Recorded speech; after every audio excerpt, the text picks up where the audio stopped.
Okay. So সবাই নিজেদের মতো করে জয়েন করুক, তোমরা জয়েন করাও, and let us begin our class. Hello everyone, I'm Arindam Ghosh, an assistant professor in the Department of English, Krishna Chandra College, as I have already said. In the previous two classes, we have discussed about the novel Gulliver's Travels. In the first class, we have discussed about the socio-political background of Gulliver's Travels, in which particular cultural as well as political background this particular 18th century text published in 1726, Gulliver's Travels, has been written, and amidst which political conflict, as we know, the conflict between the Whigs and the Tories, and we are also introduced with the political parties of the Whigs and the Tories. তাদের কাজ কি, কিভাবে তারা operate করেছে, সে সম্পর্কেও আমরা আগের দুই ক্লাসে জেনেছি। Whigs are the supporters of the Democrats. They are not so much supporter of the kings and the royal family. They rather support that Parliament should have been more powerful than the king, while Tories supports the divine rights of the king, etc. আমরা reformation নিয়ে discuss করেছি, which is a very important religious movement in the contemporary Europe.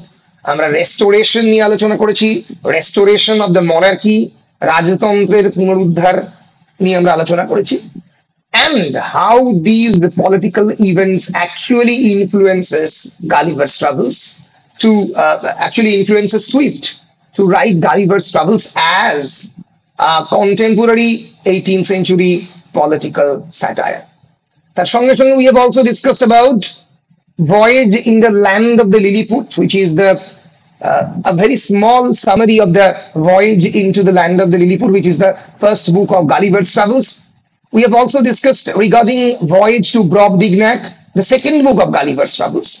We have also discussed regarding the third book, which is not in your syllabus, of course, A Voyage to Laputa, Balnibarbi, Lagnag, Glabdrabrib, and Japan, and also Voyage to the Land of the Queens. We are also introduced with some of the names of some of the characters, like the Emperor of the Lilliput, very important character, Skylish Bolgolam, Rail Wrestle, etc., Trimnap, and the other characters. So, in today's class, as I have promised, আমি যেরকম বলেছিলাম যে this is a detailed text, and detailed text must actually be read through in a very detailed way, এবং অবশ্যই প্রত্যেকেরই text পড়া উচিত। কিন্তু টেক্সট পড়ার সময় যেহেতু আমাদের নেই, আমরা যেটা করব একটা চ্যাপ্টার ওয়াইজ সামারি পড়ব, প্রতিটা চ্যাপ্টার ধরে ধরে তার সামারি গুলো পড়ে এবং সে সম্পর্কে ক্রিটিক্যাল কমেন্টস করতে করতে যাবো, যাতে আমাদের একটা আইডিয়া থাকে যে গালিভার্স ট্রাভেলস এর প্রতিটা চরিত্রের নাম, তাদের সেই পার্টিকুলার চ্যাপ্টারে কি রোল, ইটসেট্রা। এর ফলে মোটামুটি শর্ট কোয়েশ্চেন আমরা ডিল করতে পারবো। এছাড়া গালিভার্স ট্রাভেলস থেকে আমি কিছু শর্ট কোয়েশ্চেন তোমাদের দেওয়ার চেষ্টাও করব। অলরেডি আমি আমার পাওয়ার পয়েন্ট প্রেজেন্টেশন এবং এই যে চ্যাপ্টার ওয়াইজ সামারি থেকে আমরা পড়ছি, তার এই দুটো তোমাদের আমি অলরেডি দিয়ে দিয়েছি। আমরা ইউজ করছি ক্লিফ নোটস, এবং আমরা ইউজ করছি এই রাজা নরেন্দ্রলাল খান কলেজের একজন টিচারের সামারি। এই দুটো আমি অলরেডি তোমাদের গ্রুপে দিয়ে দিয়েছি, তোমাদের কাছে নিশ্চয়ই আছে। সো আমরা একটা ব্রিফ ব্যাকগ্রাউন্ডের পরে আমরা সরাসরি চলে যাব আমাদের এই চ্যাপ্টার ওয়াইজ সামারির দিকে। বলো, এখনো পর্যন্ত যে দুটি ক্লাস হয়েছে সেই ক্লাস বা আজকে কোনো তোমাদের প্রশ্ন রয়েছে? Any kind of questions? No sir. বেশ, আচ্ছা, আমাকে একবার মনে করাবে, আমি একবার রোল নাম্বারের মতো করে একবার ডেকে নেব যখন ক্লাসে সব থেকে বেশি লোকজন থাকবে, ঠিক আছে? আমি একবার জাস্ট রোল কলের মতো নামগুলো ডেকে নেব, ঠিক আছে? আর 2 মিনিট বাদে এখনো কয়েকজন জয়েন করছে, আমি ওই 11টা, এখন 13, তো 11:20 নাগাদ একবার ডেকে নেব, ঠিক আছে? যাই হোক, শুরু করি। So part 1, chapter 1. As we have said, the Captain Lemuel Gulliver was born in Nottinghamshire and he was an apprentice doctor, a surgeon. So Mr. Lemuel Gulliver. Acha, there is a very important observation. Many critics said that the name of the Gulliver has been derived from the English word gullible, Gulli. Gullible. Gullible মানে কি? Any idea? Gullible মানে যাকে খুব সহজে বোকা বানানো যায়, who can be easily fooled and cheated, or too willing to believe something that is not true. ফলে মানে গালিভারকে অ্যাজ এ খুব সহজে বোকা বানানো যায়, খুব সহজে চিট করা যায়, এইভাবেই তৈরি করা হয়েছে এই ক্যারেক্টারটাকে। এই জন্য অনেকেই গালিভারকে unreliable, RELIA, unreliable narrator, unreliable narrator বলে। ন্যারেটর কি? যে একটা গল্প বলে। For example, a story can be told from multiple perspectives, from the first person narration, second person narration, third person narration. First person narration মানে আমি গল্পটা বলছি from the perspective of the I. Okay. Second person narration means, for example, Rishi is narrating my story. Third person narration, যাকে আমি চিনি না, অথরই লিখছে, omniscient narration, সে সবই জানে, omniscient narrator সে বলছে। তো এইরকমই একটা মোড অফ ন্যারেশন হচ্ছে unreliable narrator. Who is the unreliable narrator? A story teller who intentionally or unintentionally misleads the readers by withholding certain information. হয়তো পুরো ইনফরমেশন নিজের ব্যাপারে দিচ্ছে না, নিজেকে পুরোপুরি বলছে না, বা লিলিপুটদের কাছে গিয়ে ধরো যে ব্রিটিশদের প্রশংসা করছে, মানে নিজের হোমল্যান্ড বা নেটিভ ল্যান্ডের প্রশংসা করছে, যে প্রশংসাগুলো তো সত্যি নয়। He is sometimes lying the readers, misdirecting. This unreliable mode of narration is a postmodern characteristic. It's a postmodern mode of narration. অনেকে বলে মানে বিভিন্ন উত্তরাধুনিক যে সমস্ত লেখা which has been written after 1950s, সেগুলো অনেকটাই আনরিলায়েবল ন্যারেটর ইউজ করা হয় পাঠকদের কনফিউজ করার জন্য। সবচেয়ে বড় এক্সাম্পল তোমরা পরবর্তীকালে পাবে, very famous text, French Lieutenant's Omen, LIEU, Lieutenant's Omen. This is the very famous text by John Fowle, published in 1969. আমরা মাস্টার ডিগ্রিতে পড়েছি the French Lieutenant's Omen. This particular book actually offered 6 alternative ending. It's a postmodern historical fiction by John Fowle, published in 1969. এই গল্পের শেষে ছটা আলাদা আলাদা ending offer করা হয়। মানে ধরো যাক একটা গল্প যেখানে দেখা গেল যে, for example, in which Rishi is the hero. গল্প শেষ হলে এটা বলে যে Rishi Bhattacharya died by stuck with a bullet in his left heart. সে মারা গেছে একটা বুলেট লেগে। আর একটা অল্টারনেটিভ এন্ডিং বলছে নো, ঋষি ভট্টাচার্য হিরোইনকে নিয়ে পালিয়ে গেছে। আর একটা এন্ডিং বলছে নো, ঋষি ভট্টাচার্য হিরোইনকে নিয়ে পালায়নি, মারাও যায়নি, সে কোনো একটা আইল্যান্ডে লুকিয়ে রয়েছে।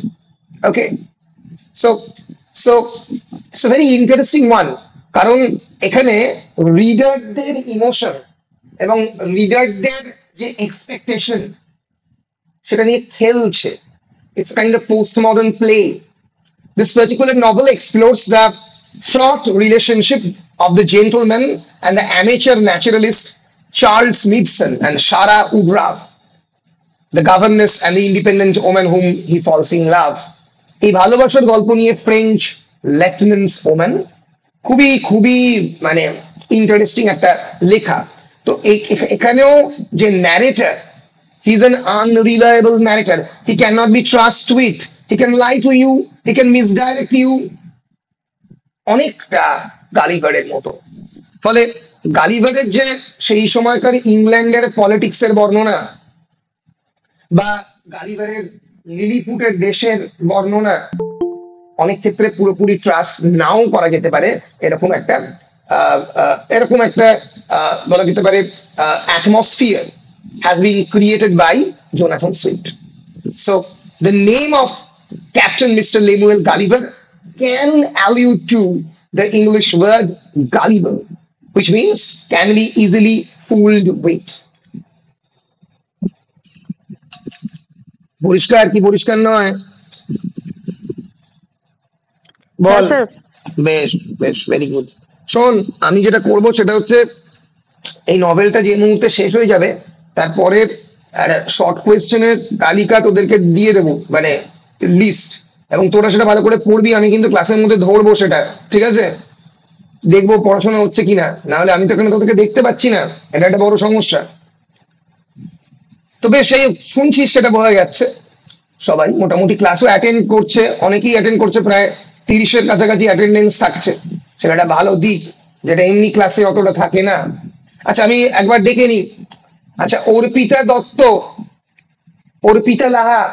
আচ্ছা, যদি কারুর নাম ক্লাসের নামের সঙ্গে এক না হয়, গুগল নেম ক্লাসের নামের সঙ্গে এক না হয়, গুগল মিটের আইডি, তাহলে একটু বলবে আমাকে যে এটা অন্য নাম। মাইক্রোফোন অন করে বলবে। বাবলু মন্ডল, বাবলু মন্ডল কি এই নামটাই? হ্যাঁ স্যার, এটাই। বেশ।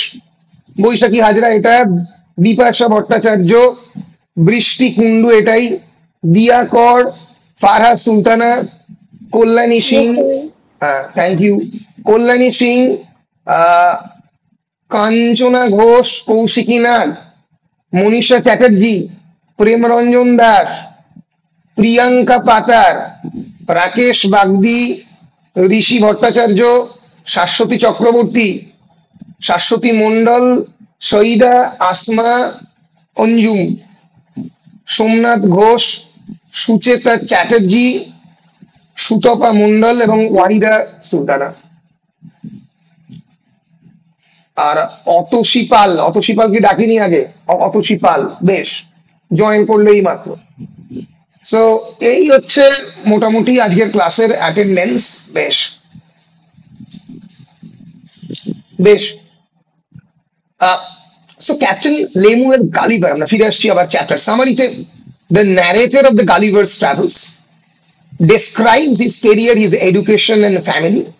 He's a surgeon in London, as I've already said. He has, wait a minute, highlighted it. Yes, he has always wanted to travel. However, he becomes a surgeon traveling abroad, different marches, and during this time he reads extensively and learns many new languages. So he is at the same time a traveler, a surgeon, যার ঘুরতে ভালো লাগে. He has read extensively and learns many new languages. And he grows tired of the sea travel. যখন সে একেবারে tyre হয়ে গেছে বিভিন্ন জায়গাতে ঘুরে ঘুরে সমুদ্রে, তখন সে একটা antelope, antelope is the name of the ship. যদি শর্ট কোয়েশ্চেনে পড়ে in which ship Gulliver is actually working, he is working, what is the name of the ship? In the first section or in the first book of the Gulliver's Travels, Antelope. মনে থাকবে? So he takes a job on the Antelope, anticipating it will be his final voyage, his last voyage. But a violent storm causes the Antelope to crash into a rock.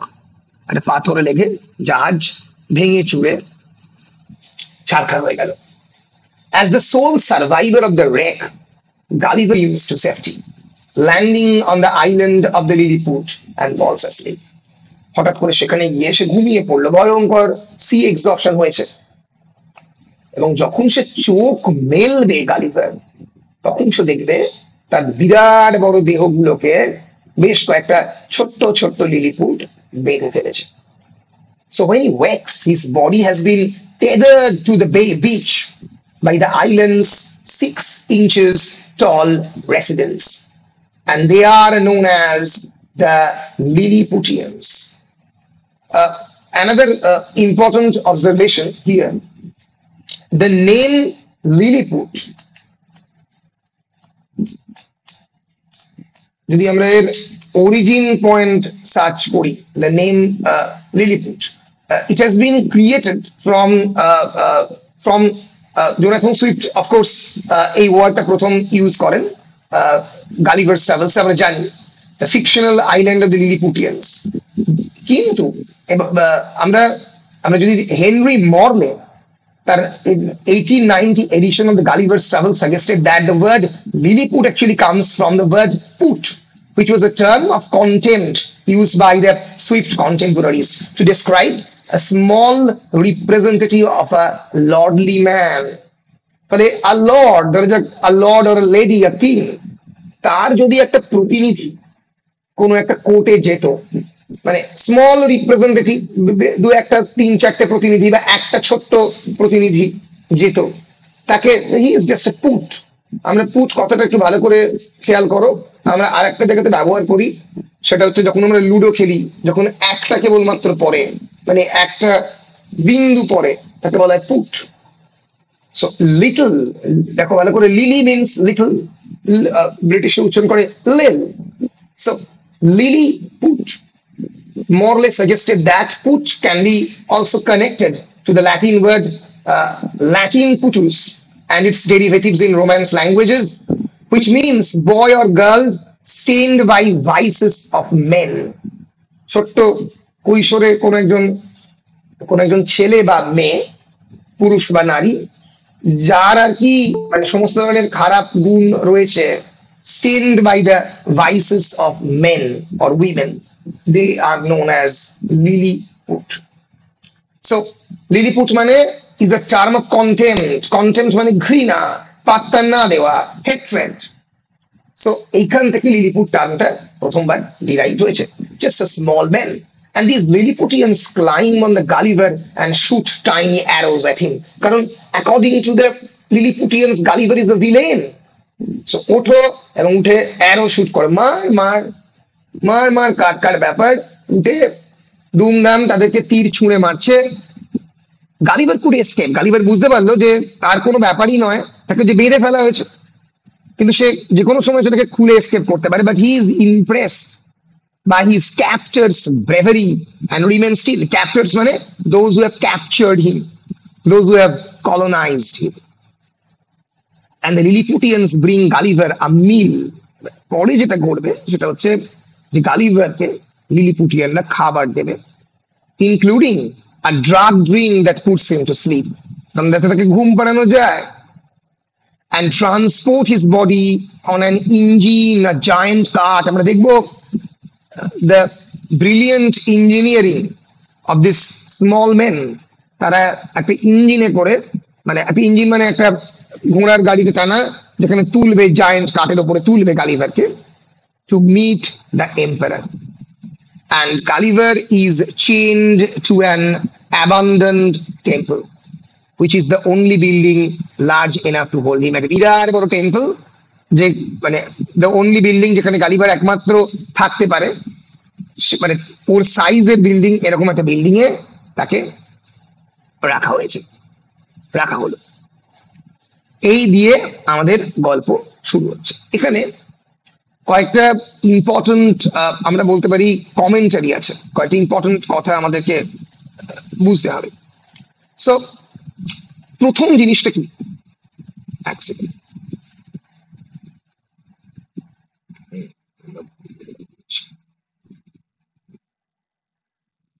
প্রথম জায়গাটা, Swift establishes the character of the Gulliver. He does this primarily by the vast amount of details he tells us about Gulliver, and Gulliver is also might be expected as Gullible, যেটা আমরা আগে বলেছি, এটাকে ঠকানো সম্ভব। এবং এর ফলে as we can also be fairly sure that Gulliver does not always understand the meaning of what he sees. সে অনেক জিনিস দেখলেও সে বুঝতে পারে না, and the result is a series of astonishingly detailed deadpan scenes. এবং সে এর ফলে কি করে, সে পুরো সিনটাকে ডেসক্রাইব করে অডিয়েন্সের জন্য। And for example, Gulliver gradually discovers, moving from one exact detail to another, that he is a prisoner of the man of the 6 inches tall. সে খানিক বাদে বুঝতে পারে যে 6 ইঞ্চির বেশ কয়েকটা মানুষের হাতে সে বন্দী হয়েছে। ওকে, এর ফলে এই যে 6 ইঞ্চি মানুষগুলোর যে একটা সিনেম্যাটিক ডেসক্রিপশন, ক্যামেরা প্রায় চোখের মতো প্যান করছে, তার ডেসক্রিপশন আমরা এই গল্পে পাই। আচ্ছা, যে মন্দিরে গালিভারকে অ্যাবান্ডন টেম্পলের মধ্যে রাখা হয়েছিল, অনেকেই এই the building probably represents the Westminster হল, সে বিখ্যাত হল হোয়ার চার্লস দ্য সেকেন্ড বাবা was tried and sentenced to death. আমরা একবার দেখে নেব এই বিল্ডিংটা ওয়েস্টমিনিস্টার হল। ওয়েস্টমিনিস্টার হল মানে ইংল্যান্ডে যদি কেউ যায় অক্সফোর্ডের ব্রুকসে, তাহলে এখন অনেকেই এই ওয়েস্টমিনিস্টার হল দেখে। It's a large medial great হল which is a part of the palace of the Westminster Palace, London. বিরাট বিরাট বড় হল, দেখতেই পাচ্ছ। It was erected in 1097 for William II, at which point it was the largest hall in the Europe. ইউরোপের সব থেকে বড় হল ছিল, এবং এখানেই চার্লস দ্য ফার্স্টকে এক্সিকিউট করে মারা হয়, এবং তারপর দীর্ঘদিন এই হলটা অ্যাবান্ডন ছিল।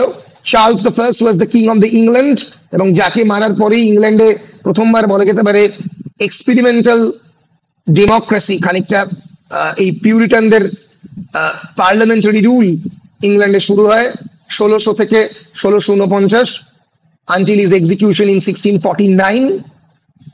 So this is Charles the First, এবং এরপরেই পিউরিটান রুল চলে, এবং তারপরে তার ছেলে Charles the second restoration of monarchy, আবার রাজতন্ত্রের পুনরুদ্ধার করে।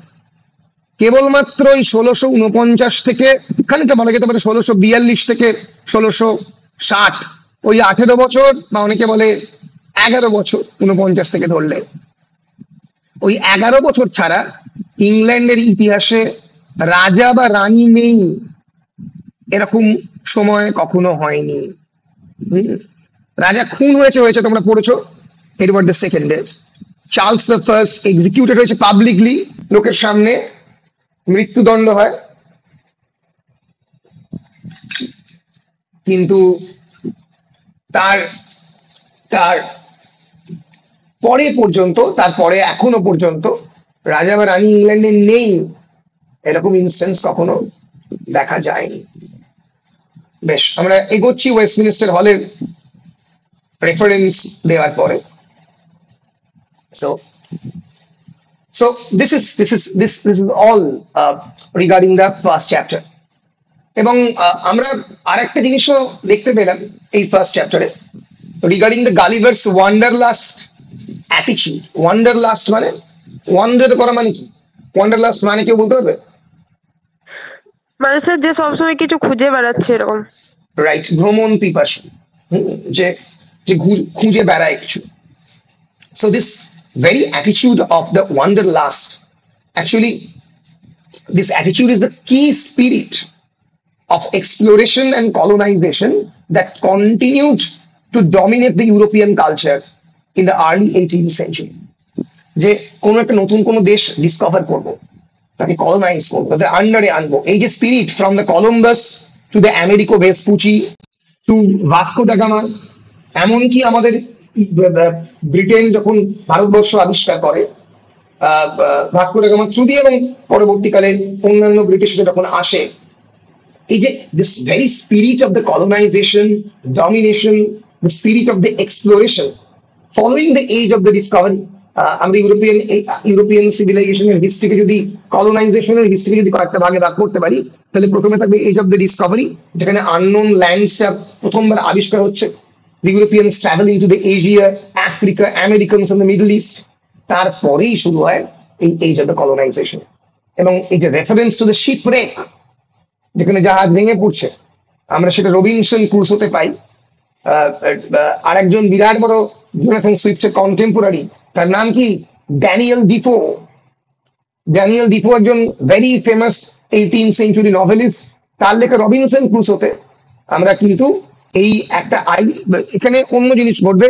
রবিনসন ক্রুসো একটা আইল্যান্ডে হারিয়ে যাবে, এবং সেখানে কেমন করে সে সার্ভাইভ করবে, কোনো সার্ভাইভাল স্টোরি, কোনোভাবে সেখানকার জিনিসপত্র নিয়ে কোনোভাবে একটা আইল্যান্ডের মধ্যে তার যে ন্যাচারাল রিসোর্সেস সেগুলো নিয়ে সে কি করে বেঁচে থাকবে এবং আলটিমেটলি ফিরবে তার দেশে, তাই নিয়ে হচ্ছে রবিনসন ক্রুসো। ফলে রবিনসন ক্রুসোর যে বেসিক জিনিসটা যেটা আইল্যান্ডে হারিয়ে যাওয়া, এইটা কিন্তু আমরা দেখছি ড্যানিয়েল ডিফো গালিভার্স ট্রাভেলস এ নিয়েছে। So let us now move into the chapter 2 of this book 1. So on his first morning in the temple, Gulliver wakes up in the very morning, ঘুম থেকে উঠলো। He wakes up in chains. সে দেখলো তার হাত বা সবই chain দিয়ে বাঁধা রয়েছে। He stands up and admires the countryside. আচ্ছা, আমি যদি একটা হেডফোন নিয়ে বলি তাহলে কি শোনা যাচ্ছে পরিষ্কার? হ্যাঁ হ্যাঁ স্যার। স্যার শোনা যাচ্ছে। বেশ, আগের মতো কোনো সাউন্ডে তফাৎ আসছে না তো? না না, স্যার। বেশ, thank you so much. So, uh, okay, so uh, so right now he was in absolute chains and he stands up and admires the countryside. It's a description of the nature. He relieves himself inside the building but feels guilty for doing so. এবং সে নিজেকে building এর মধ্যে গা এড়িয়ে দিল, কিন্তু সে guilty feel করলো কারণ সে একজনের হাতে বন্দি। He resolves to make his morning duties outside, away from the temple. কারণ মানে তার যে মর্নিং ডিউটি মানে এক্সক্রিশন মানে প্রাতক্রিয়া যেগুলো তাকে করতে হবে, এক্সক্রিশন, ইউরিনেশন, সো এগুলো তো তাকে করতে হবে, টেম্পলের মধ্যে সে কেমন করে করবে? So that the other servants can carry his waste away. তার বডি থেকে বেরোনো যে সমস্ত ওয়েস্ট মেটেরিয়াল সেগুলো যাতে ক্যারি করে নিয়ে যেতে পারে। Now in this particular chapter we will see that the emperor will arrive at the temple on the horseback and will speak to Gulliver. So he speaks to Gulliver, but Gulliver cannot understand him. Here appears a very important problem, that is the communication problem, the problem of language, because the Lilliputian speaks a different language and Gulliver speaks a different language. We will see that soon Gulliver will learn the language of the Lilliputians. So the emperor leaves, placing Gulliver under the watch of his guards, and some of whom attack Gulliver. তারা বুঝতে পারেনি গালিভারকে attack করেছে, as punishment they are given to Gulliver. King বলে গেল যে কয়েকজন যদি ঝামেলা করে অ্যাটাক করতে পারো, কিন্তু গালিভার টুক করে ধরে he pretends to eat one soldier to scare the men. মানে সে দেখালো যেন সে খেয়ে ফেলছে, কিন্তু আসলে সে খাচ্ছে না। But he does not hurt them and gently releases them. এই খবর কিং এর কাছে গিয়ে পৌঁছলো। So Gulliver's mercy, the news of mercy, impresses the emperor's court. খুশি হলো রাজা যে না, এত ভায়োলেন্ট নয়। He agrees to give Gulliver meals. সে গালিভারকে মিল দিল, সার্ভেন্ট দিল, and a tutor to teach him the Lilliputian language. So a tutor comes যে তাকে Lilliputian language শেখাবে, গালিভার এবার থেকে খাবার পাবে এবং তার সঙ্গে সঙ্গে সে সার্ভেন্টও পেল। Gulliver learns quickly and asks to be free. সে খুব তাড়াতাড়ি ল্যাঙ্গুয়েজ শিখলো এবং সে বলল সে ল্যাঙ্গুয়েজ দিয়ে সে মুক্ত হতে চায়। But the emperor refuses Gulliver's freedom. আমরা দেখবো এর পেছনে একটা ইন্টেনশন রয়েছে, but favors giving Gulliver accommodations. He will give meal, he will give the residence to Gulliver, and Gulliver cooperates with the emperor's order to search Gulliver for weapons. So Gulliver বুঝলো যে আমাকে এম্পারারের কথা শুনতে হবে, নাহলে এখান থেকে যেতে পারবো না। এবং গালিভারের ওয়েপন সার্চ করতে গিয়ে এম্পারার দেখলো একটা বিরাট বড় pistol. He doesn't recognize that pistol, মানে পিস্তলের কাজ কি সে জানে না। So Gulliver demonstrates its function by firing into the air. দুম করে না শব্দ করে দেখালো। So two officers make a detailed inventory of the Gulliver's pockets. দুটো অফিসার গালিভারের পকেটে কি ছিল তার একটা লিস্ট করলো, যেরকম অনেক ক্ষেত্রেই আমাদের এখানেও করে যখন আমরা কোনো জায়গাতে বিদেশে যাই বা কোথাও যাই। সো আমাদের কি কি ইমিগ্রেশন ডিপার্টমেন্ট আমাদের পকেটে কি কি পাওয়া গেছে তার লিস্ট করে। So they allow Gulliver to keep most of his things, but he surrenders a knife, a razor, and a pistol. তাকে সারেন্ডার করতে হলো তিনটে অস্ত্র, নাইফ ধারালো বস্তু, razor একটা blade, and the pistol. So this is the second chapter of the Gulliver's Travels. এবার এই সেকেন্ড চ্যাপ্টারে ইম্পর্টেন্ট জিনিস কি?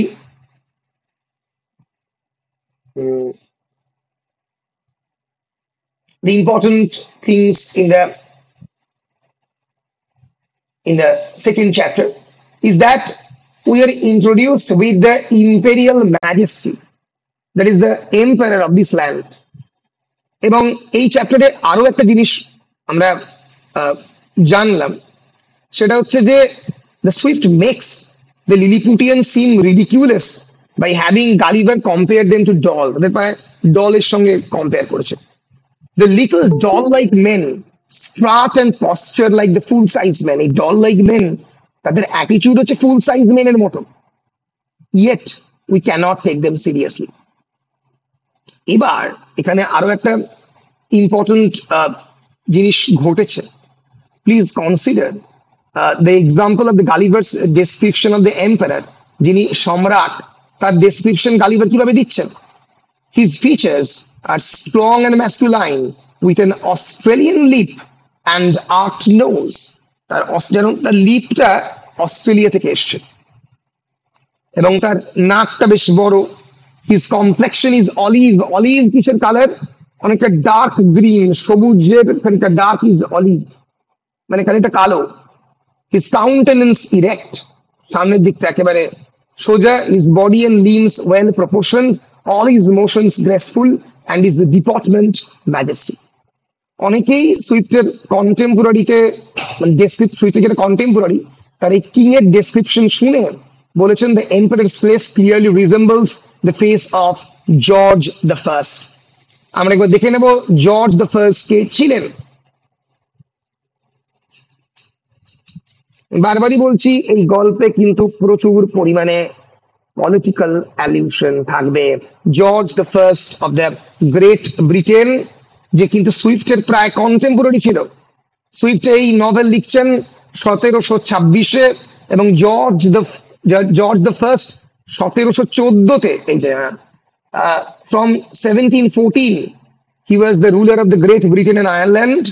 From 1st August, this is George the First. অদ্ভুত অদ্ভুত দেখতে সমস্ত রাজা। He was the ruler of the electorate of the Hanover within the Holy Roman Emperor. মানে বুঝতে পারছো যে তখনকার দিনে বিভিন্ন হাউস থাকতো, house of the Hanover, house of the Stuart. সেই হাউসের কোন একটা রিপ্রেজেন্টেটিভ ব্রিটিশ কিংডমে রাজা হতো, ঠিক আছে? সো হ্যানোভারিয়ান ডাইনাস্টিতে তার জন্ম হয়। জর্জ দ্য ফার্স্ট খুব একটা পছন্দ করতেন না, following the deaths of in 1714 of his mother Sophia and his second cousin Annie, the Queen of the Great Britain, এই জর্জ দ্য ফার্স্ট রাজা হয়।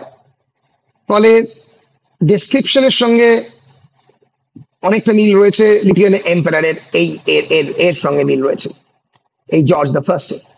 এবং আমরা দেখব যে এই এখানে একটা ডেসক্রিপশনও আছে যে to the Lilliputians Gulliver's comb becomes a palisade. আচ্ছা, তুমি কি জানো what is the meaning of the word palisade? PALISID।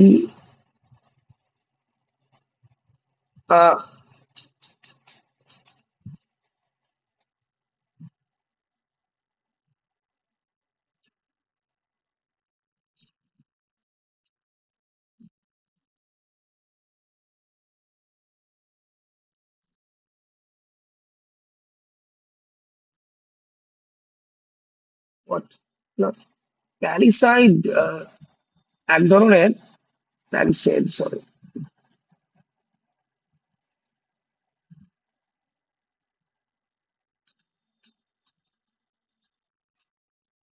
এক ধরনের মানে একটা কাঠের জিনিস আর কি, a high fence made up of pointed stakes that was used in the past to protect a building or area. মানে বেসিক্যালি একটা পাঁচিলের মতো জিনিস আর কি, কাঠের দিয়ে তৈরি হয় বা অনেক সময় লোহার তৈরি হয়, তোমরা বিভিন্ন স্টেশনে গেলে দেখতে পাবে প্যালিসেড। এবং গালিভারের যে কম মানে তার যে চিরুনি, it has been used as a palisade by the Lilliputians. এবং সুইফট এর মধ্যে দিয়ে এই হার্লে এবং বোলিংব্রোক, দুজন হুইগ মিনিস্টার, তাদের মধ্যে একটা ঝগড়া হয়েছিল 1715-এ।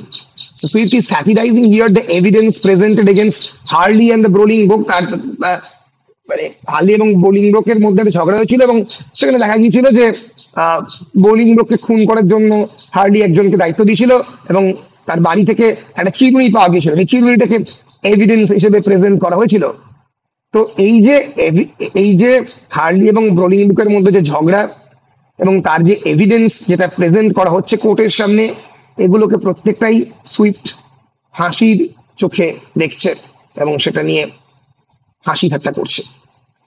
এই টেক্সটে আর একটা শব্দ রয়েছে ড্রেমেন মানে persons who work involves hauling the loads in a dray, যে কাঠের মধ্যে, কাঠ মানে আমরা জানি গরুতে টানা গাড়ি বা ঘোড়ায় টানা গাড়ি, যেখানে সমস্ত waste material of the Gulliver যেখানে তুলে নিয়ে যাওয়া যাবে তাকে ড্রেমেন বলে।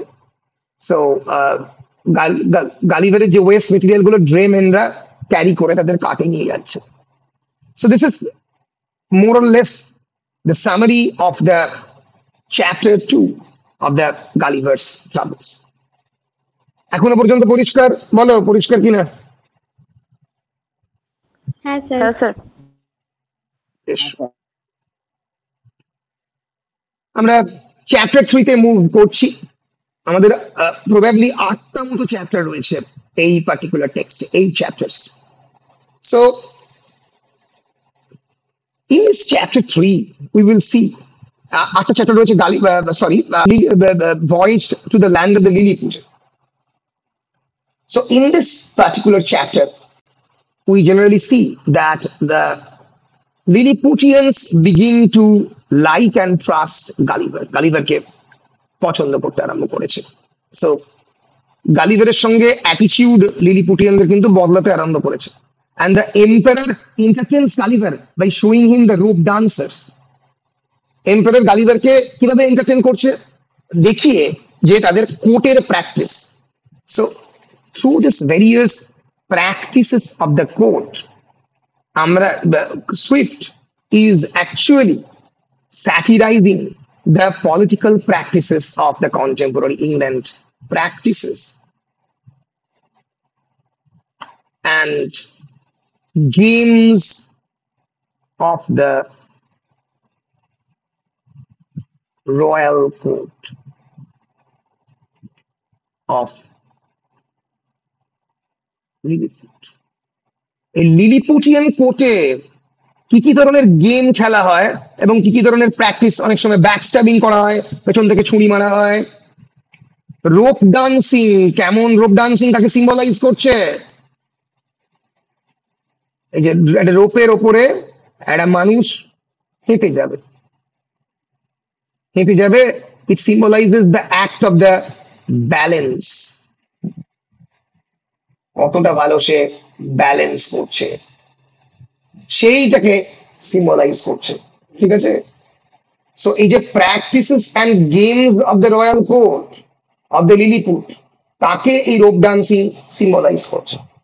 এইভাবে আমরা দেখতে পাবো যে কিভাবে লিলিপুটিয়ান কোর্টের ডেসক্রিপশন দিয়ে কন্টেম্পোরারি 18th সেঞ্চুরি ইংল্যান্ডের যে কোর্ট তাকে স্যাটিরাইজ করছেন, তাকে বিদ্রুপ করছেন জোনাথন সুইফট, ঠিক আছে? ফলে আমরা আরো যখন ডিটেল ডেসক্রিপশনের মধ্যে যাব আমরা দেখতে পাবো। সো আমরা কি দেখবো? যে emperor actually entertains Gulliver by showing him the rope dancers and the commoners who seek the government jobs. যারা কমনার, সাধারণ মানুষের গভর্নমেন্ট জব পেতে আসে, তাদেরকে তিনি বলেন যাও গিয়ে নাচো, কত ভালো ব্যালেন্স করতে পারবে, he will win the job of the government job. তাহলে বুঝতেই পারছো কিংকে এন্টারটেনের মাধ্যমে তাকে এন্টারটেন রেখে তাকে অয়েলিং করে এই ধরনের গভর্নমেন্ট জব এরা পেত। and they must dance on a rope 12 inches above the ground. মাথায় রাখতে হবে যে তারা মানে গালিভার মানে মানে তারা মানে ল্যান্ড অফ দ্য লিলিপুটিয়ানরা, they are 6 inches tall। 12 inches মানে প্রায় মানে 12 ফুট, প্রায় একটা বাড়ির সমান ওদের কাছে বড়। So whoever jumps highest while performing wins the job। যে সব থেকে ওপরে গিয়ে লাফাতে পারবে সে জব জিতবে।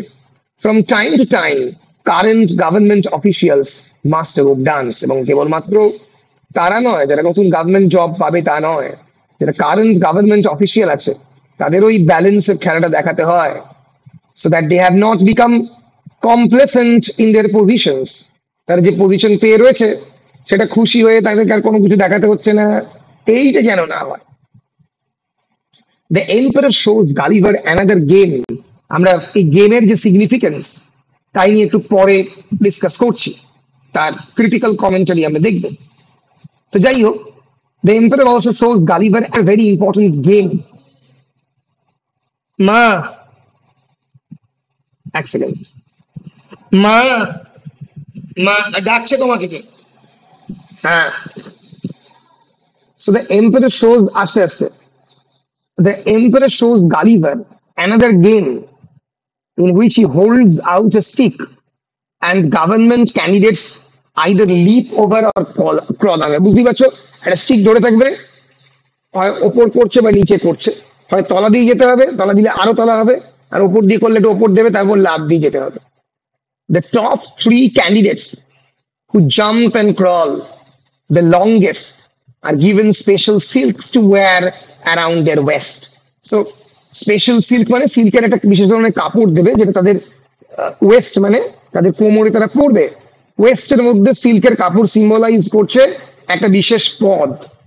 যেরকম আর্মিতে বিভিন্ন ধরনের র্যাঙ্ক দেওয়া হয়, তোমাকে কটা স্টার থাকবে তার উপরে ডিপেন্ড করে হয়, বা অনেক ক্ষেত্রে জেনারেলদের এইখানে একটা পার্টিকুলার সিল্কের মেডেল থাকে। তো এই যে this various kinds of symbols or tokens for the government, এটা শো করছে যে তুমি কতটা এই ধরনের গেমে এক্সপার্ট। তোমার এফিসিয়েন্সি নয়, কিং বা কুইনকে কতটা তুমি এন্টারটেইন করতে পারছো তার উপরে ডিপেন্ড করবে তোমার promotion on the court. So Gulliver creates a new way to entertain the emperor। সে একটা নতুন পদ বার করলো। He builds a platform out of his handkerchief and stick। তারপরে ছোট ছোট স্টিক ছিল এবং তার রুমাল ছিল, সে রুমাল দিয়ে সে একটা প্ল্যাটফর্ম তৈরি করলো। And the emperor's troops train and perform mock battles on the platform। ওই প্ল্যাটফর্মে তারা একে অপরের সঙ্গে যুদ্ধ করছে। Until a horse rips a hole through the handkerchief and gets hurt। এবং গালিভার কি করছে যে হঠাৎ করে হ্যান্ডকারচিফের ভেতর থেকে একটা মানে হর্সের মতো করে নিজের আঙুল দিয়ে দিচ্ছে এবং দুম করে ধাক্কা লেগে পড়ে যাচ্ছে। So Gulliver decides the game might be too dangerous for the Lilliputian। মানে তারা তো হার্ট হতে পারে। Lilliputians find a giant black object on the shore। তো এই সমস্ত গেমের ডেসক্রিপশন কিন্তু চলবে। এরপরে আমরা চলে আসছি যে মানে এই গেমের পরে একটা ঘটনা ঘটলো। লিলিপুটিয়ান একটা বিরাট বড় কালো রঙের অবজেক্ট তাদের শোর মানে সি শোর সমুদ্র তীরবর্তী অঞ্চলে পেয়েছে। And Gulliver realizes that the object is his hat। তার মাথায় যে হ্যাটটা পড়ে থাকে সেটা। And it is returned to him in good shape। তাকে ফেরত দেওয়া হলো। 2 days later, the emperor asked Gulliver to wear the hat and stand like a giant statue so that the Lilliputian army can march beneath him। তুমি দাঁড়াও ওই হ্যাটটা পরে এবং বিরাট বড় স্ট্যাচুর মতো, এবং তোমার পায়ের তলা দিয়ে আর্মি লেফট রাইট করতে যাবে। So Gulliver is granted his freedom. এর ফলে চ্যাপ্টার 3 তে আমরা দেখব Gulliver is actually assimilating in a very good way with the empire. খুব ভালো করে সে মিলেমিশে গেছে, but he has to follow certain conditions. তাকে কিছু কন্ডিশন ফলো করতে হবে, ইনক্লুডিং দ্য ফলোইং। কি কন্ডিশন? একমাত্র শর্ত, he is forbidden to leave the island without permission। So he cannot leave the island without permission of the Lilliputian king, and he must be an ally to the Lilliputians. If there is any battle, যদি কোনো যুদ্ধ হয়, সেই যুদ্ধে লিলিপুটিয়ানদের supporter হবে, অ্যাল হবে in the wars, and he must help with the construction project. যে বিরাট বড় বড় কনস্ট্রাকশন প্রজেক্ট হয়, বড় বড় মন্দির তৈরি করা, টেম্পল তৈরি করা, বড় বড় বিল্ডিং তৈরি করা, প্যালেসেস, ম্যানশনস, সেগুলোতে লিলিপুটিয়ানদের ক্রেন হিসেবে বিরাট বড় ভাগ টুক করে ইট তুলে দিয়ে দিল ওপরে। সো কনস্ট্রাকশনের প্রজেক্টে হেল্প করবে গালিভার।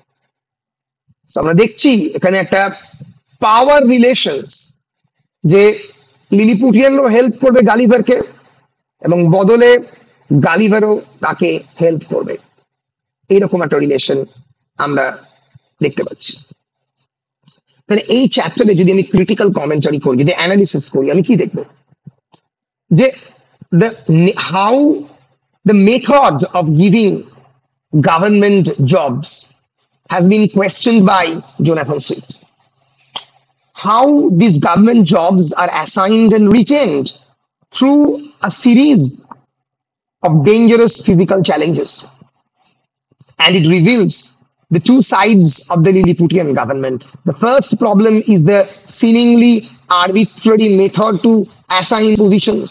এই ধরনের অফিসিয়াল পজিশনের জন্য তো কেবলমাত্র ফিজিক্যাল চ্যালেঞ্জেস নয়, মেন্টাল চ্যালেঞ্জেস, সে কতটা পড়াশোনায় ভালো, সে কতটা জানে বা বোঝে, এগুলো তো প্রয়োজনীয়।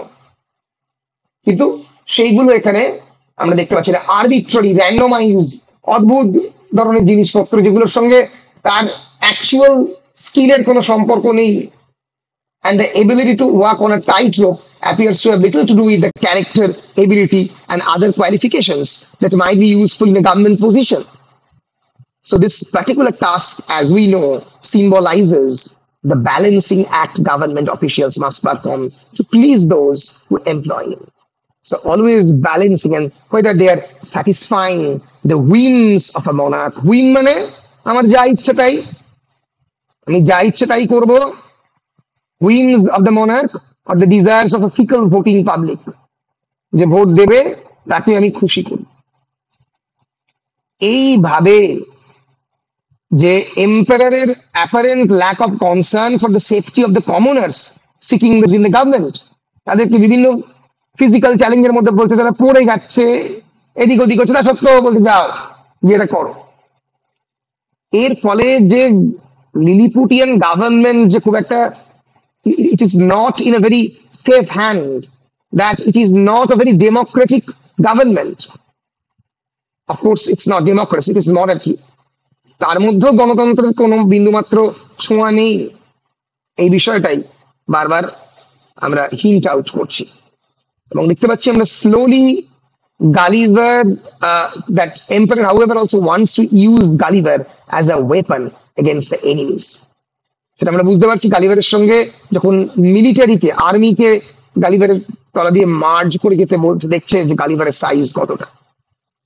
সো গালিভারের কে কেমন করে শত্রুদের বিরুদ্ধে ইউজ করা যায়, তাকে কেমন করে কনস্ট্রাকশন তৈরি করতে ইউজ করা যায়, এগুলোতে আমরা এম্পারারের বেশি ইন্টারেস্ট দেখতে পাচ্ছি।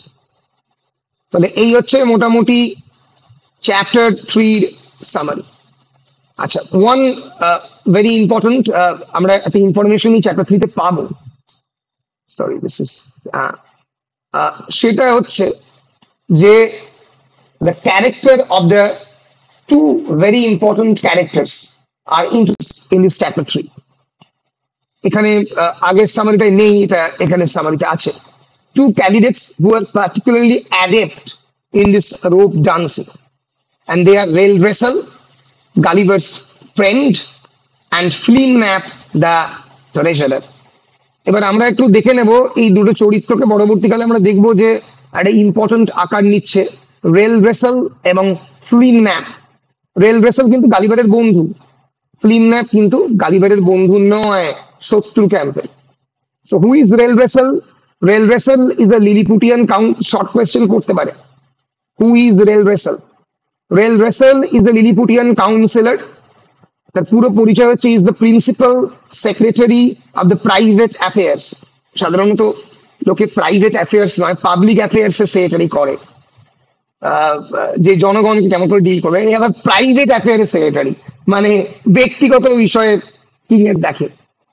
আর রয়েছে ফ্লিনন্যাপ, লর্ড হাই ট্রেজারার। ট্রেজারার মানে বুঝতেই পারছো, ট্রেজারি সামলায়, টাকা পয়সার পুরো ব্যাপারটা ফিল্মন্যাপের সামনে। এবং আমরা দেখবো ফিল্মন্যাপ পরবর্তীকালে একটা অত্যন্ত সিরিয়াস অ্যাকুইজিশন আনবে গালিভারের এগেনস্টে, যে গালিভার প্রায় 1728, মানে 1728 জন লিলিপুটিয়ানের খাবার একাই গালিভার খেয়ে নেয়।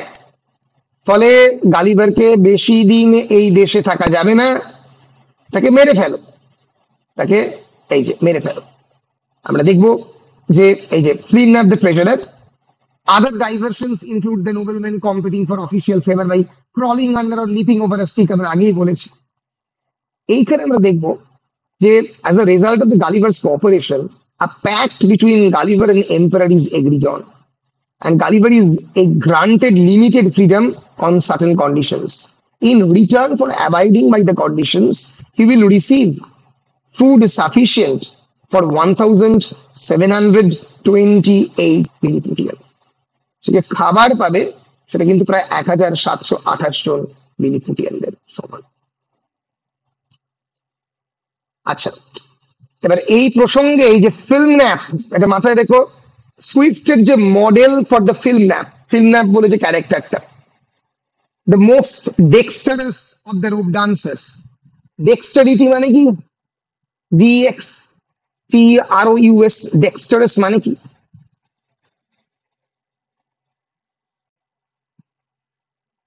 বলতে পারবি? ডেক্সটারাস মানে এফিশিয়েন্ট, আমরা এক্সাক্ট মানেটা দেখে নেব, ডেক্সটারিটি খুললেই হবে। Dexterity is the ability to use your hands skillfully to move in a graceful way, very flexible, playing very skillfully, to have the agility, তাকে dexterity বলে, readiness to do something. এই ফিল্মন্যাপের ক্যারেক্টারটা আর একটা ক্যারেক্টারের উপরে নির্ভরশীল, মানে আরেকটা ক্যারেক্টারের আদলে তৈরি হয়েছে, এবং তিনি হচ্ছেন ইংল্যান্ডের প্রথম বলা যেতে পারে প্রাইম মিনিস্টার। সেই ভদ্রলোকের নাম হচ্ছে Robert Walpole. Lord high treasurer Flimnap, তার চরিত্রটি তৈরি হচ্ছে, এটা কিন্তু পরীক্ষায় কোয়েশ্চেনে পড়তে পারে, কার চরিত্রের আদলে তৈরি হয়েছে। The British statesman and Whig politician, the first earl of the Orford, 1676 to 1745, sir Robert Walpole. He was the Lord of the Treasury, বুঝতেই পারছো, একই পজিশনে কাজ করতো। Chancellor of the Exchequer, leader of the House of the Commons, and is generally regarded as de facto first Prime Minister of Great Britain. Robert Walpole সেই সময়ের অত্যন্ত influential political leader, মারা গেছেন 1745-এ। সুইফট যখন লিখছেন তখন তিনি একেবারে ক্ষমতার কেন্দ্রবিন্দুতে, 1725 থেকে 1742-এ ক্ষমতায় ছিলেন। সুইফট লিখছেন 1721, পাবলিশ হচ্ছে 1726। সেই সময়ে ভয়ঙ্কর ক্ষমতার কেন্দ্রবিন্দুতে এই ভদ্রলোক রবার্ট ওয়ালপোল। পরিষ্কার হুইগ পলিটিশিয়ান, এবং আমাদের একটা অ্যান্টি হুইগ স্যাটায়ার। বলো পরিষ্কার কি পরিষ্কার না? হয় হ্যাঁ স্যার। বেশ বেশ। So Walpole was England's first prime minister in the modern sense, and an extremely wily politician. He resigned in 1770, but was again restored to office 4 years later through the influence of the Duchess of the Kendal. Duchess of the Kendal হচ্ছে একজন duchess, ডিউকের উল্টোটা হচ্ছে duchess, একটা position, এবং ডাচেসের সঙ্গে খুব ভালো সম্পর্ক ছিল। ডাচেস ওয়াজ হিজ মিস্ট্রেস, এক ধরনের প্রেমের সম্পর্ক। ওয়ালপোল কিন্তু was not a kind of pro war Whig, যুদ্ধের সমর্থক ছিলেন না। Okay, but he did use war sentiment to retain power. কিন্তু ওয়ার সেন্টিমেন্ট, জানি ফ্রান্সের সঙ্গে যুদ্ধ করব, চলো যুদ্ধ হবে, এই সেন্টিমেন্ট দিয়ে ক্ষমতা রাখতে পছন্দ করতেন। আচ্ছা, আরো একটা ক্যারেক্টার, তার নাম হচ্ছে রেল রেসেল, যে হচ্ছে আহ, আহ, এই গল্পের বন্ধু সুইফটের। The second most dexterous of the rope dancers, প্রথম হচ্ছে এই ভদ্রলোক রবার্ট ওয়ালপোল বা Flimnap. According to Swift, Flimnap's specialty was somersaults in the mid-air. somersault মানে উপরে গিয়ে লাফানো, মানে 3-4 বার পাক খেয়ে যাওয়া আর কি, আকাশে গিয়ে সামারসল্ট খাওয়া। রেল রেসেল বলে যে ক্যারেক্টারটা, the second most of the dexterous of the rope dancers, he represents either viscount Townshend or Lord Carteret. মনে থাকবে, ভিসকাউন্ট টাউনশেন্ড অথবা লর্ড কার্টেরেট, দুজনেই ওয়ালপোলের অ্যালাইজ ছিল, পলিটিক্যাল অ্যালাইজ, বন্ধু ছিল ওয়ালপোলের। তারা সুইফটের বন্ধু ছিল এবং তারা গালিভারের বন্ধু বলে দেখানো হয়েছে। সো আর কি আমরা এখান থেকে বুঝতে পারলাম? The absurd and the complicated method by which Gulliver must swear to the articles exemplifies another aspect of the Whig politics. যে মানে মানে গালিভারকে তার আর্টিকেল, তার যে সমস্ত আর্টিকেল গুলো পাওয়া গেছে সেগুলো ধরে তাকে বলতে হবে যে আমি এগুলো ব্যবহার করবো না। আরে বলে কি হবে আর না বলে কি হবে? যদি কেউ এমনি বন্দুক হাতের কাছে পেয়ে যায়, সে তো ব্যবহার করবেই। সো ইটস জাস্ট আ পেটি রেড টেপ হ্যারাসিং, লোকজনকে মানে লাল ফিতের ফাঁস বলা যেতে পারে। এই এই হচ্ছে মোটামুটি আহ, এই চ্যাপ্টার 3 ইম্পর্টেন্ট আর একটা জিনিস। এই হুইগরা টরিদের একটা historical event, treaty of the Utrecht. এই ট্রেটি অফ দ্য উট্রেক্ট ওরা অনেকেই ইনভ্যালিড বলতো। এই ট্রেটি অফ দ্য উট্রেক্ট এক ধরনের বলা যেতে পারে শান্তি চুক্তি। এক্স্যাক্টলি কি আমরা দেখে নেব। একটা ব্যালেন্স অফ পাওয়ার করার জন্য 1713 সালে it's a series of peace treaties signed between April 1713 to February 1715 in Utrecht, Netherlands, to end the war of the Spanish of succession. ইংল্যান্ডের সঙ্গে স্পেনের যে লড়াই, এটা করার জন্য একটা ট্রেটি অফ দ্য উট্রেক্ট সেই সময় করা হয়েছিল। Maintaining that the peace treaty was invalid because the royal warranty was not properly countersigned. এই রয়্যাল যে ওয়ারেন্টিটা সেটা অন্যকে দিয়ে ঠিকমতো সাইন করানো যায়নি, সাইন করানো হয়নি সেই সময়। এবার এই ট্রেটি অফ দ্য উট্রেক্টে বেসিক্যালি এই হুইগরা স্যাটিলাইজ করতো যে এই ট্রেটির মানে কি। তো সেইটাকেই বেসিক্যালি আমরা দেখতে পাচ্ছি এই টেক্সটে, ওই গালিভারের যে সোয়ার করা আর্টিকেল নিয়ে যে তুমি কোনো এইগুলোকে ইউজ করবে না, এই ট্রেটির কথাই যেন মনে করিয়ে দিচ্ছে। চ্যাপ্টারে গালিভারকে তুলনা করা হচ্ছে কলোসাসের সঙ্গে। Colossus is a huge gigantic statue, যেটা এখন নেই। The figure of the Colossus, দু পা দিয়ে দাঁড়িয়ে থাকতো গ্রিসে, বিরাট বড় চেহারা ছিল। গালিভারকে এই কলোসাসের সঙ্গেই তুলনা করা হয়েছে। আমরা এগোবো চ্যাপ্টার 4 এর দিকে। বলো, মোটামুটি পরিষ্কার এখনো পর্যন্ত? হ্যাঁ স্যার। বেশ, আমাকে 2 মিনিট দাও, আমি একটু ঘুরে আসছি ওয়াশরুম থেকে, তারপরে এসে আবার পড়াচ্ছি, ঠিক আছে? Just 2 minutes.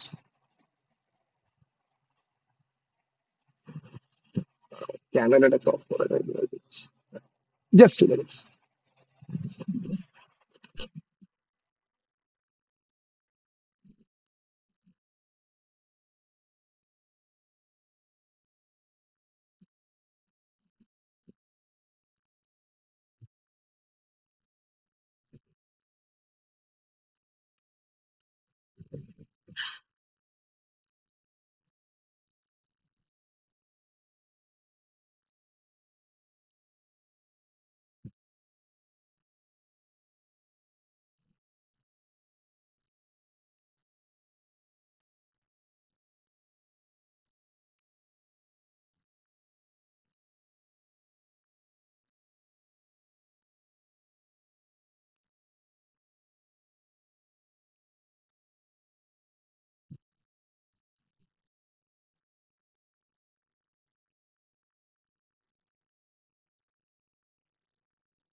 আমাকে কি দেখা যাচ্ছে না এখনো?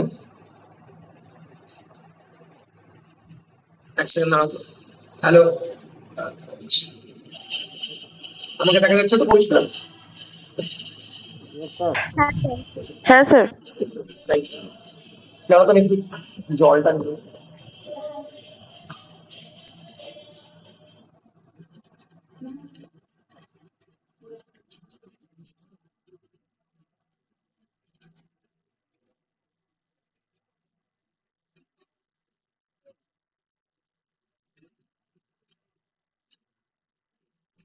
কে গো মা?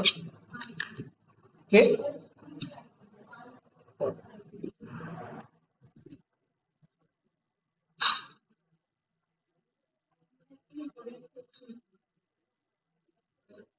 ভালো আছি।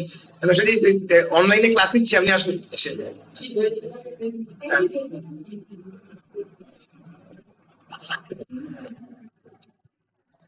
হ্যাঁ, আহ, আমাকে পরিষ্কার শোনা যাচ্ছে? ক্লিয়ার? হ্যাঁ স্যার। বেশ। So let us now move into chapter 4. After Gulliver's visit to the emperor's palace, as Mildendo, remember the name? The name of the emperor's palace is located at the Mildendo location, not name.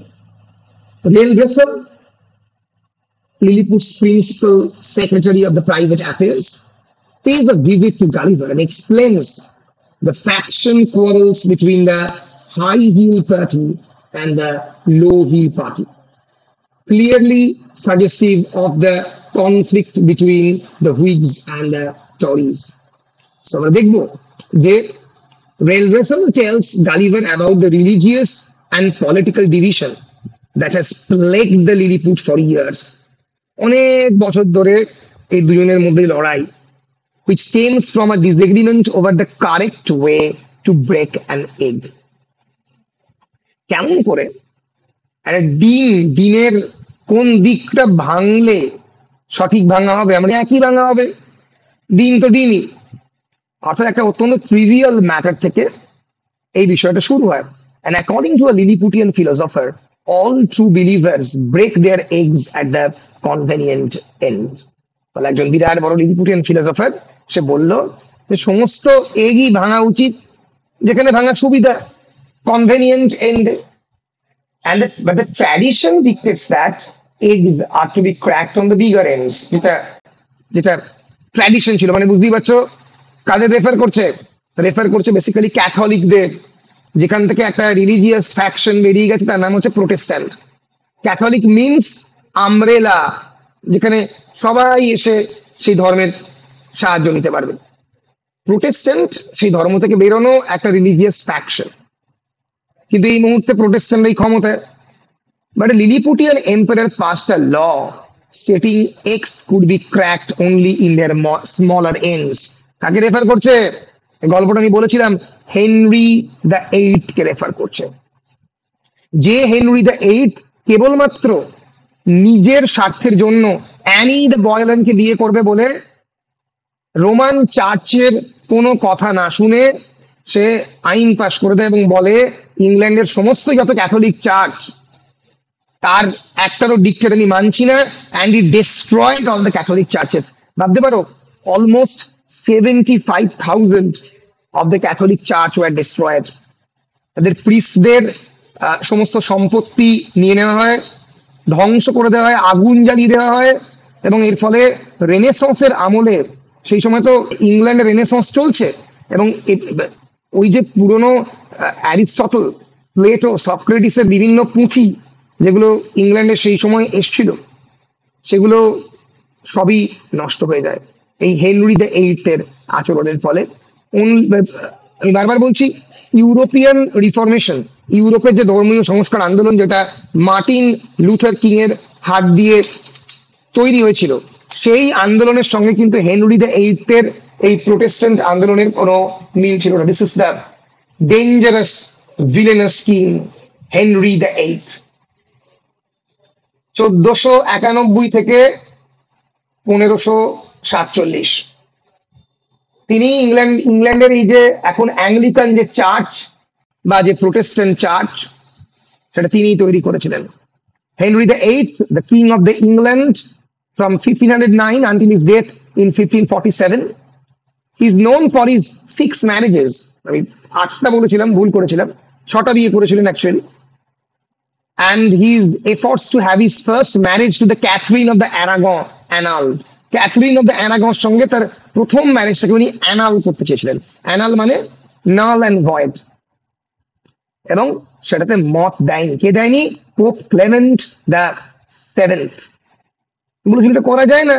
খ্রিস্টানিটিতে এর কোনো আলাদা কথা, কোনো খ্রিস্টানিটিতে ডাইভোর্সের rule আসেনি। He is disagreed regarding this annulment, led Henry to initiate the English Reformation. For English, separating the Church of the England from the papal authority. So this very separation of the power between the church and the state, রাষ্ট্র এবং ধর্ম দুটো different জায়গায় যাবে, একসঙ্গে থাকবে না। রাজতন্ত্র রাজতন্ত্রের মতো থাকবে। এই করতে গিয়ে এটা ডেফিনেটলি একটা মডার্ন আউটলুক। এটা আমি বিশ্বাস করি একেবারেই একটা নতুন রাষ্ট্র তৈরি করার ক্ষেত্রে, মডার্ন স্টেট মেশিনারির ক্ষেত্রে দিস ইজ ভেরি ইম্পর্টেন্ট। কিন্তু তিনি যে কাজটা করেছিলেন, প্রচুর পরিমাণে চার্চ ধ্বংস করে দেওয়ার, প্রচুর পরিমাণে লোকজনকে হেনস্থা করা, he himself declared as the supreme head of the church of the England and dissolved all the convents and the monasteries. The dissolution of the monasteries, এইভাবে আমি এখানে ভরে দিয়েছি, এইভাবে প্রচুর মনাস্টারি। এখনো যদি তুমি দেখতে যাও যে গ্লাসস্টোনসবেরি মনাস্টারি ইংল্যান্ডে, এই যে ভেঙে ধ্বংস হয়ে গেছে, দুর্দান্ত দেখতে চাইছিল, আগুন জ্বালিয়ে ধ্বংস করে দেওয়া হয়েছে, হেনরি দ্য এইথ করেছে। Dissolution or the suppression of the monasteries, it's a legal process, administrative and legal process, where Henry VIII destroyed thousands of Catholic monasteries, priories, convents, friaries in England, Wales and Ireland. 1536 থেকে 1541 পর্যন্ত এই ধ্বংসলীলা চলে। প্রচুর monastery ধ্বংস হয়। বলো, clear? হ্যাঁ স্যার।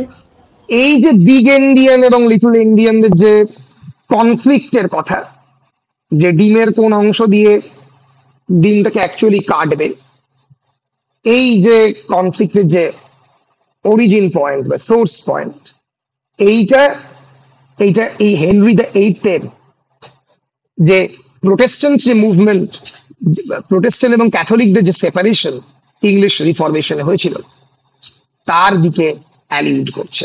বুঝতে পেরেছো? সেই ঘটনাটার কথা এই চ্যাপ্টার 4 এ বলছে। So, but a Lilliputian emperor passed a law stating eggs could be cracked only in their smaller ends, and this outraged the big Indians. Some rebels were executed, কয়েকজনকে মেরে দেওয়া হলো। Others fled to the kingdom of the Blefuscu. অনেকে পালিয়ে গেছে সেই সময় ফ্রান্সে, জার্মানিতে, অনেকে ব্লেফুস্কুতে পালিয়ে গেছিল, which led to a series of war between Blefuscu and the Lilliput. আমরা প্রথম আর একটা রাষ্ট্রের উল্লেখ পেলাম, আর একটা পলিটিক্যাল রাইভারলির উল্লেখ পেলাম between the Blefuscudians and the Lilliputians. And Gulliver learns that rebel big Indians remain in Lilliput and another war is brewing. এবং গালিভার বুঝতে পারলো যে বিগ ইন্ডিয়ানরা, যারা হচ্ছে বিদ্রোহী, তাকে কোথায়, those who are remaining লিলিপুটে থাকে রেবেল বিগ ইন্ডিয়ান, তারা কিন্তু ব্লেফুস্কুর সাহায্য নিয়ে আরো একটা যুদ্ধ করতে পারে।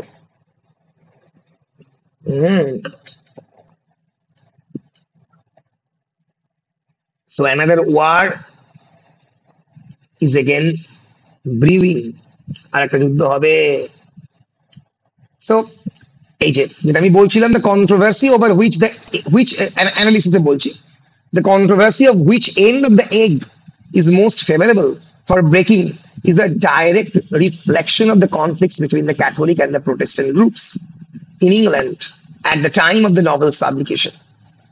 had destabilized the English government for the well over a century, এবং প্রায় গত 100 বছর ধরে এই যে হেনরি দ্য এইথ এর যে literal break with the Catholic church, এই তার যে প্রভাব গত 100 বছর ধরে ইংল্যান্ডের রাজনীতিতে পড়েছে এবং পড়ে এখনো আসছে। And the subsequent outrage of the rebellion can be traced to the English history, and the scenario sets up the Blefuscu as a symbol of France. Blefuscu car symbol? France's symbol, a country to which many prosecuted Catholics fled. প্রচুর prosecuted Catholic ফ্রান্সে পালিয়ে গিয়েছিল, এটা আমি বলছিলাম। This highlights how the conflict between the two factions of the same religion were based on ultimately arbitrary and insignificant difference. একই ধর্ম, Christianity, তার দুটো ডিনোমিনেশন, প্রোটেস্ট্যান্ট এবং ক্যাথলিক, তাদের মধ্যে যে লড়াই, এর ফলে হাজার হাজার মানুষের মৃত্যু, হাজার হাজার চার্চের ধ্বংস হয়ে যাওয়া, তার হয়ে গেছে। তো একবার মাকে দেখিয়ে নিন, মা একবার এসে দেখে নাও। হ্যাঁ, সো হাজার হাজার চার্চের ধ্বংস হয়ে যাওয়া, এইটা আমরা এই নভেলের মধ্যে দেখতে পাচ্ছি। তাহলে বুঝতে পারছো, Gulliver's Travels is not a children's fiction. In this particular text, thousands of allusions, thousands of references to the contemporary political event, contemporary religious events, the conflict between the Catholic and the Protestant, the conflict between the Whigs and the Tories, Whigs versus the Tories, Catholics versus Protestant। এই ঘটনা আমরা গোটা text জুড়ে বিভিন্ন সময় পেতে থাকছি। বলো, পরিষ্কার? হ্যাঁ স্যার। আমি একটু তোমাদের সুবিধার জন্য একটু প্রোটেস্ট্যান্ট রিফরমেশন, ইউরোপের প্রোটেস্ট্যান্ট যে রিফরমেশন, সেটা একটু দেখিয়ে দিই। হ্যাঁ, থ্যাংক ইউ। হ্যাঁ, অবশ্যই করবো। ইউরোপের এই প্রোটেস্ট্যান্ট রিফরমেশনটা একটু দেখিয়ে দিচ্ছি তোমাদের, যাতে এই how this European Protestant reform is different from the English or British reformation, তোমরা বুঝতে পারো। এটা ভবিষ্যতে বিভিন্ন সময় কাজে লাগবে। প্রোটেস্ট্যান্ট রিফরমেশন কি ছিল? Basically it was a protest on the part of the theologians who are extremely bothered by the corruption of the church. চার্চের এই করাপশন দেখে, চার্চ আমি আগেই বলেছি, they sell indulgences, তারা কনফেশনের মধ্যে দিয়ে ইন্ডালজেন্স বিক্রি করতো, ব্ল্যাকমেল করতো লোকেদের, যে তুমি এটা না কিনলে তোমাদের যে সমস্ত কনফেশন তুমি করেছো আমার সামনে, স্বীকারোক্তি, সেগুলো রিভিল করে দেবো। এর ফলে এই ভদ্রলোক, তার নাম হচ্ছে Martin Luther, German priest, theologian, author, hymn writer, professor এবং অগাস্টানিয়ান প্রেয়ার, সে প্রথম এর বিরুদ্ধে প্রতিবাদ করে। কোথায় করে? জার্মানিতে। কত সালে করে? 1517। এবং 1519-এ এই হুইলব্রিগ জুইংলি, আর একজন বিরাট বড় রিফর্মার, তিনিও এর বিরুদ্ধে প্রতিবাদ শুরু করেন। গোটা ইউরোপ জুড়ে এই মিডিয়েভাল চার্চের যে করাপ্ট প্র্যাকটিস, তার বিরুদ্ধে এরা ছিল Lutheran. Martin Luther, Philip Melanchthon, Justus Jonas, তারা এই প্রতিবাদ আন্দোলন শুরু করে। সেটা ছিল সত্যি করাপশনের বিপক্ষে একটা লড়াই। কিন্তু এই হেনরি দ্য এইট বলে ভদ্রলোক, তিনি কেবলমাত্র ওই সময়টাকে এবং ওই মুভমেন্টটাকে ব্যবহার করেন। তিনি জানতেন যেটা গোটা ইউরোপ জুড়ে 1517 শুরু হচ্ছে, বুঝতেই পারছো।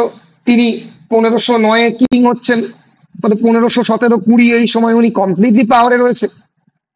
তিনি সেই সময় যখন দ্বিতীয়বার বিয়ে করতে চান, যখন পারমিশন তাকে চার্চ দেয় না, ক্লেমেন্ট দ্য সেভেন্থ যখন তাকে পারমিশন দেন না, তখন তিনি বলেন যে theory of the divine right of the king.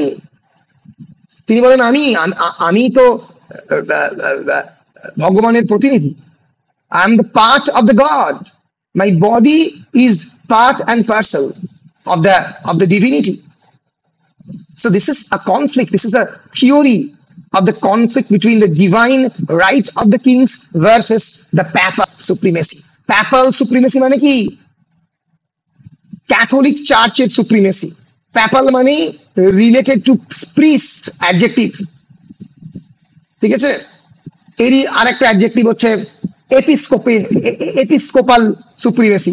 এই ওয়ার্ড গুলো শিখে রাখবে। এপিস্কোপেসি থেকে এসছে, এপিস্কোপেসি থেকে এসছে। It means Episcopal church in United states এর একটা চার্চ, কিন্তু এপিস্কোপেসি মানে কি? এপিস্কোপেসি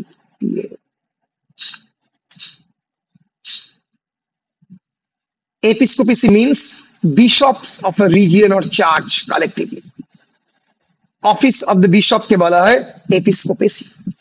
So বিশপের ক্ষমতা বেশি, চার্চের ক্ষমতা বেশি, নাকি রাষ্ট্রের ক্ষমতা বেশি? এই নিয়ে যে লড়াই, এটা that was brewing in England in the 16th century, at the very beginning of the 16th century. এবং সেটাই হচ্ছে এই প্রোটেস্ট্যান্ট রিফরমেশনের একটা বিরাট বড় ফল। বুঝতে পেরেছো রিফরমেশনের কনসেপ্ট? বুঝতে পেরেছো?